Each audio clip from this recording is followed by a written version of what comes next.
ID, the Future, a podcast about evolution and intelligent design. Does intelligent design matter and why? I'm Casey Luskin, and today I have on the show Dr. William Dembski, a member of Discovery Institute's board of directors and one of the original senior fellows of Discovery Institute's Center for Science and Culture. He holds 2 PhDs, one in philosophy from the University of Illinois, Chicago, another in math from the University of Chicago, as well as a Master's of Divinity from Princeton Theological Seminary. He has written many books that ID the Future listeners are aware of, including seminal ID books like The Design Inference or Intelligent Design, The Bridge Between Science and Theology, The Design Revolution, which I read when I was a student, Bill, and had a big impact on my understanding of ID. And then some of your other work, No Free Lunch, Being as Communion, and you've done quite a bit of research with the Evolutionary Informatics Lab, exploring how information is necessary to build new complex features. So we're continuing our conversation today about a book that you have co-edited along with myself and Joseph Holden, titled The Comprehensive Guide to Science and Faith, Exploring the Ultimate Questions About Life and the Cosmos. It came out in October of 2021, and certainly I hope that our listeners will check it out. It has contributions from leading ID scientists, including not just Dr. Dembski, but also folks like Stephen Meyer, Jonathan Wells, Michael Behe, Douglas Axe, Bruce Gordon, Michael Egnor, Guillermo Gonzalez, Walter Bradley, Robert Marks, Brian Miller. I mean, the list just goes on and on. It's a very ambitious book. It was a lot of fun to work on this with you, Bill, and I'm really pleased with how it came out. Great to be with you, Casey. Yeah, it was a fun project and so nice to see how it all came together. Okay, well, we want to talk today about your second chapter in the book titled, Why Does Intelligent Design Matter? Well, Bill, one of my favorite parts of the book, The Comprehensive Guide to Science and Faith, is how so many of the chapters are very concise. They will deal with a topic from an expert in just a few pages. So if you're a reader and you want to come up to speed on something, you don't have to spend 5 hours reading some lengthy treatise to get there. You can read maybe a 5 to 10 page chapter. And you have a chapter that I think is only 6 pages long, titled, Why Does Intelligent Design Matter? And this is a very direct and to the point chapter. And you maintain that intelligent design is important because it refutes atheism. So why would you say that intelligent design refutes atheism? Well, I mean, if you're an atheist, how does the world come to be? Well, there's no God. And the design that you see in the world has to be just an appearance of design. There's ultimately, if you go track back the causal history, it's just random material forces that are working themselves out over the course of natural history. Which is why somebody like Richard Dawkins, an atheist, will say that, one thing he says that Darwin made it possible to be an intellectually fulfilled atheist. I don't agree with that, but he says that evolution gives us the things that appear to be designed for a purpose, but it's just an appearance. So basically, if atheism, then no design, no real design. So if intelligent design shows real design, then this is standard logical inference, then no atheism. I mean, if A, then B, not B, well, then not A. So you learn this in most elementary logic. Of course, it's called modus tollens. So the atheist needs non-design, that there is no actual design. Because as soon as the atheist starts reflecting on the world, that has to be a consequence. It's interesting also, I mean, there was a wonderful interview between Ben Stein and Richard Dawkins in the film Expelled, where they sit across from each other. And Dawkins is saying, when he's pushed on the question of design, well, might life on Earth be designed after all? Because, there are different ways of detecting design. And he finally says, well, yes, it could be that life was designed by an alien intelligence, but then that alien intelligence would have had to evolve through some undesigned process. Okay, so at the end of the day, there has to be a world with no design. And this is why I think within the intelligent design movement, design is not just a theory of biology, it's also a theory of cosmology. So where we look at the structure, the fine-tuning features of the universe and say, these are features that do establish that there is real design. It's a logical point. Atheism As soon as atheism contemplates the world and then has to formulate a science, that science must ultimately show that there's no real design anywhere. And as soon as we can find design someplace, we've refuted atheism. That's why intelligent design is such a powerful antidote to atheism. And that's why it's so resisted. And that's why also the atheists try to describe it as a religious idea, because if it's a religious idea, well, then it can't refute the science. I mean, that's their approach. And this is why, we stress in the intelligent design movement that this is not a religion versus science issue. This is a science versus science issue. And this is why also it's not fair to say intelligent design is creationism. Creationism is always a doctrine about a creator, an uncreated, infinite, eternal, transcendent, intelligent, all-powerful being that brings the world into existence. Design is about looking at patterns in the world and then seeing, are those the types of patterns that require an intelligence to account for them? Look at Mount Rushmore. Is that pattern there something that requires an intelligence? So it's a much more modest program. It's not a religious program. You do intelligent design when you infer, if you could infer that there's an alien intelligence behind some radio signal from outer space. You do intelligent design when you look at some broken or some pieces of rock and infer that this is an arrowhead rather than a random chunk of rock. So we do intelligent design in a lot of contexts already. There are a lot of special sciences, a lot of forensic science that is essentially intelligent design.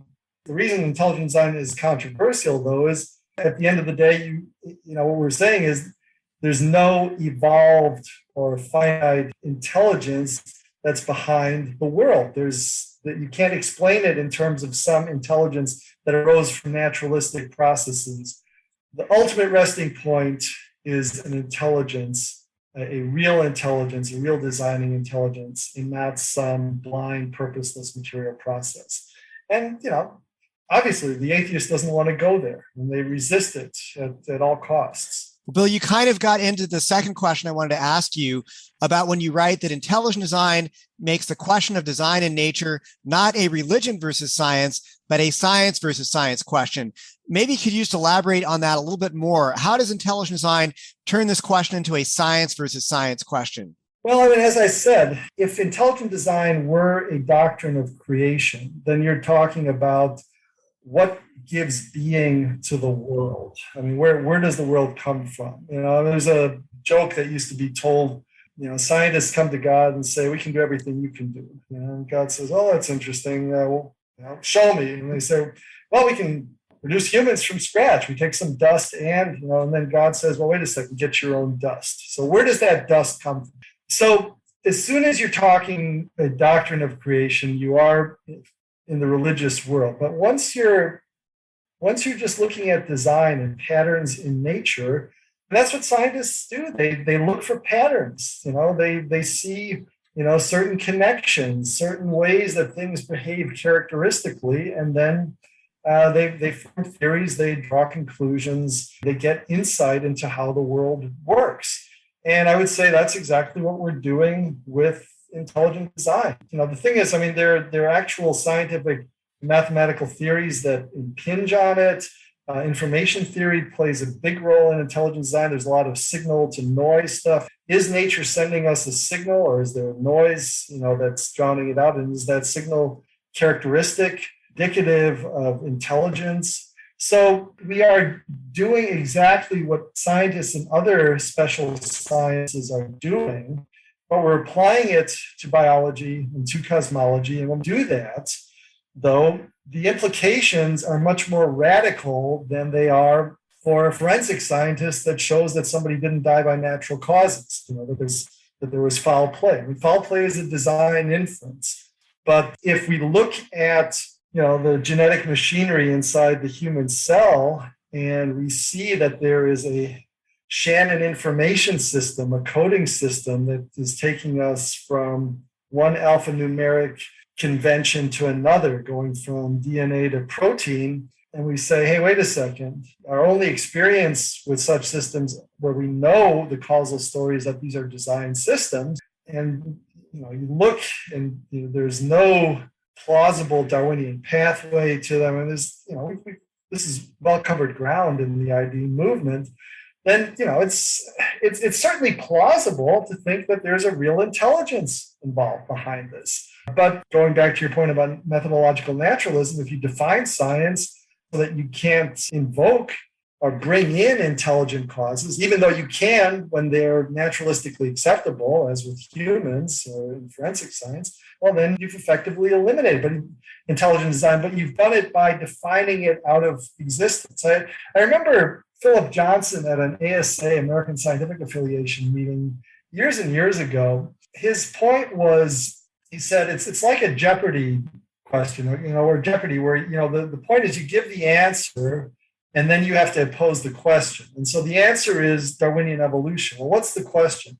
And the question is, what is the best naturalistic way of explaining how life evolved and came about on Earth? But it's that word naturalistic. If it's a question of what is the best way of explaining how we got what we have, it would be design, because anybody who looks at this and the structure, the intricacy, the complexity, the functional interdependence, and the problems only get worse over time. You know this better than I do. We're year by year, all this sorts of things where the Darwinists will say, well, this was obviously an example of poor design. Junk DNA. Where's junk DNA now? It's crashed and burned. Because all this junk DNA, which was expected on Darwinian principles, right, and shouldn't be there on intelligent design. Well, it's overwhelmingly non-junk now, and yet the Darwinian train keeps chugging along.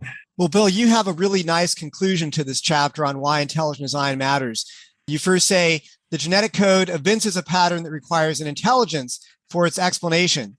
And then you say, then there's the work on evolutionary informatics that shows that the evolutionary process needs to be infused with external information in order to produce novel functions and biological structures needed to support them.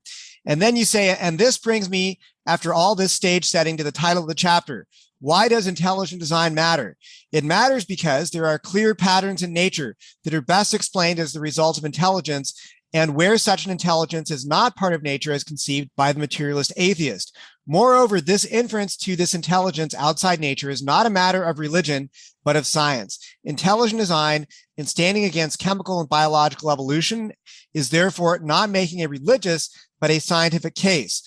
And Bill, I think that this brings out why intelligent design has faced such intense opposition, is that we're not making a case that you can just dismiss by saying, oh, this is just religion. We're bringing forth real empirical data, real scientific arguments and evidence that people have to grapple with. And it's not easy to do that. I mean, this is obviously, the materialists thought they had the culture and the whole argument wrapped up. We've settled this. It's settled science. And then here along comes intelligent design and says that, no, that's not the case. That's sort of an existential threat to their power structure, to use the sort of terminology that's in vogue today. So, I mean, do you agree that you've brought out not just why intelligent design matters, but why intelligent design has also faced a lot of intense opposition here? I think you're exactly right. I mean, I was trained as a philosopher of science, among other things. And so you learn something about the history of science. And scientific revolutions are nothing new. I mean, think of Copernicus, think of the quantum revolution. The quantum revolution is actually quite interesting because you have within the space of a decade or two a complete shift from a deterministic universe to one in which chancy things happen. At this quantum realm, you've got this uncertainty principle, and particles in the quantum realm behave very differently from the realm of medium-sized objects. And yet there was a revolution, and it happened, though, without a lot of bloodshed. And, the physics community largely came over. But why was that? Well, I would say there weren't such grave worldview issues at stake there. With intelligent design, there are grave worldview issues at stake. If we're right if we are finding evidence of a creative intelligence in biology, in cosmology, well, who or what is that intelligence? Well, it's likely to be God, in most people's thinking. So we're getting people to the edge, with intelligence that we haven't maybe tossed them over the edge, but we're taking them to the edge, and it makes the atheist, the materialist, those who have idolized science, makes them very uncomfortable. And, it's just a lot more comfortable for them to keep us at bay, to try to ignore this, dismiss it. I mean, this is why, to this day, you look at any article in Wikipedia on intelligent design or intelligent design proponents, and they make sure to get the words creationism and pseudoscience in there in the first sentence to dismiss it. But, truth will out at the end, but I think, we have to persist, and we have to keep saying and demonstrating that the emperor has no clothes. The thing is, they try to gaslight you. We're the crazies, right? We're the ones who are seeing design, in the world. But it's the absence of design and refusing to acknowledge it, it seems to me, that's really the crazy position. Yeah, and Bill, you do make it clear in the chapter that you say intelligent design offers no doctrine about the designing intelligence ultimately responsible for the patterns in nature that are best explained as the products of intelligence. As far as the theory of intelligent design is concerned, it could be the deity of ethical monotheism that is the object of worship of the great monotheistic faiths, but it could also be a pantheistic deity, or it could even be nature writ large. So you make it clear that intelligent design does not necessarily identify the specific designer, but it certainly has those implications that you're talking about for a lot of people who would see the designer as the God of monotheism, of the Western view of God. And so that obviously has worldview implications that a lot of people are not going to like. Some people are going to like them. Some people are not going to like them. It is what it is. I mean, the evidence is what it is. You have to just let the evidence speak for itself and not reject a viewpoint because of the implications that you take from it. Well, yeah, and it cuts both ways. I mean, there's, the atheist is unhappy with intelligent design because it opens the possibility of God. But, some religious believers may not be entirely happy with it because it doesn't go far enough in establishing their particular view. So, I mean, I've seen it where certain creationists have been disaffected with intelligent design because it doesn't prove the God of Christianity. I've spoken at the Oxford Center for Hindu Studies, and they were very open and friendly to intelligent design. But I mean, they're not theists in the sense that Christians are. But I think most religions do see some deep purposiveness as underlying reality.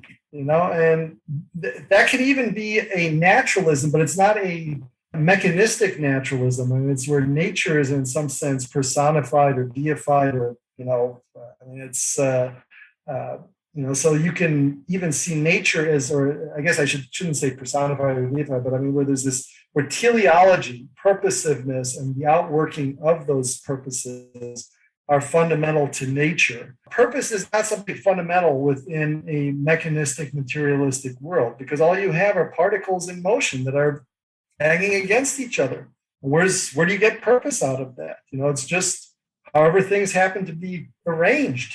So there are lots of, I think, philosophical and theological views that would be compatible with intelligent design. And, I think it takes us it takes us away from atheism, takes us toward Christian theism. It's friendly to Christian theism, but it's also friendly to other things, other theological or philosophical or religious views. So at the end of the day, I would say intelligent design, if we think of God in the Christian framework as creator and redeemer, I think it gets us to God as creator, gets us somewhere there, not to a full doctrine of creation, but then we still need to argue for the creator God and then ultimately the redeemer God in Jesus Christ. So I guess what I'm saying is that there's still theological work to be done, especially for the Christian, once intelligent design has done its work. People often come to us saying, well, intelligent design doesn't go far enough. And as a Christian, my response is, I agree. I mean, it's not going to take you to Christ on the cross. It's not an argument for that. It's an argument for there being a designing intelligence behind life in the universe, looking at nature, finding patterns of intelligence as you have described. And that's all it is. So if you want to take the argument further to a specific view of who the designer is, you've got to use arguments from other fields like philosophy or theology or history or all these different academic disciplines. And that's fine. People can do that. But intelligent design on its own is an argument for intelligent design. And that's why it's called intelligent design. If we take it further, then we're going beyond what the scientific evidence can tell us. And some people see that as a weakness of intelligent design, but I see that as a strength. I don't want to get into my chapter, but I have a chapter on what intelligent design is and comparing it to other common views like theistic evolution or creationism. And I say, I think that intelligent design, trying to remain faithful to what we can learn through a scientific investigation, is a strength. Because then you can take it to somebody who maybe doesn't share the same religious presuppositions or worldview presuppositions that you do, but we all agree that we can all look at nature, understand what we see, use nature and the world around us as a common language that we all speak, and we can get somebody to see there's evidence for design, regardless of their religious or non-religious presuppositions, whatever they may be. And I think that's a strength of intelligent design. So, Bill Dembski, I don't know if you want to comment on that, but we're getting a bit long here. Yeah, I know we're getting probably close to the end, but I would comment just that, I think intelligent design does lead us to the conclusion, and I think it does so rigorously, that there's design behind the world, that there's actual design there. There's a designer, some designing intelligence. But I would say that's not the end of it. I mean, I think for many purposes, it gives us a scientifically based design argument. Okay, conclusion, there's a designer. But I think it's much more interesting and fruitful scientifically in that it says, okay, now what are we actually looking at? What are these patterns? How does this understanding of design then get us insight into biology, into cosmology? So there's actual scientific work then to be done. I mean, from my end, a lot has been the focus just on the information theory, and a lot of design inferences can be reformulated in terms of searching for targets. Targets are then the object of a designing process. And so you can look at the nature of these searches and the information that's required for successful search. And so my point is just, it's not just there's a designer, let's go home. Okay, we've established it. That is the beginning of an inquiry then into nature and gaining greater insight rather than the end of the conversation. And I think I want to stress that because I think it's the classic design arguments were more, hey, these features of the world show that there's a designer. Okay, we can all go home. We're all happy. Bill, I agree with you 100%. And to whet our listeners' whistles, if you read my chapter in the book on the positive case for design, at the end, I go through how we can use intelligent design as a heuristic for guiding science, talking about some of what you're talking about. How can we use intelligent design to open up new avenues of investigation in information theory, in genetics, in physics and cosmology? In fact, the Engineering Research Group, which is a project of the ID 3.0 research program here at Discovery Institute, is looking at how we can use engineering, basically a discipline that tries to understand how to design things, how we can use engineering principles to better understand biology. And I think they're having tremendous success in those efforts. So absolutely, there's way more you can do with intelligent design rather than the mere design conclusion that this thing was designed. It can serve as a guide and paradigm to help us do better science. So Bill, thank you so much for your time talking about your contributions to the Comprehensive Guide to Science and Faith. Again, it's a book published by Harvest House with Bill Dembski, myself, and Joseph Holden as co-editors. It's available on Amazon.com. We certainly hope you will check it out. I'm Casey Luskin with ID the Future. Thanks for listening. Visit us at idthefuture.com and intelligentdesign.org. This program is copyright Discovery Institute and recorded by its Center for Science and Culture.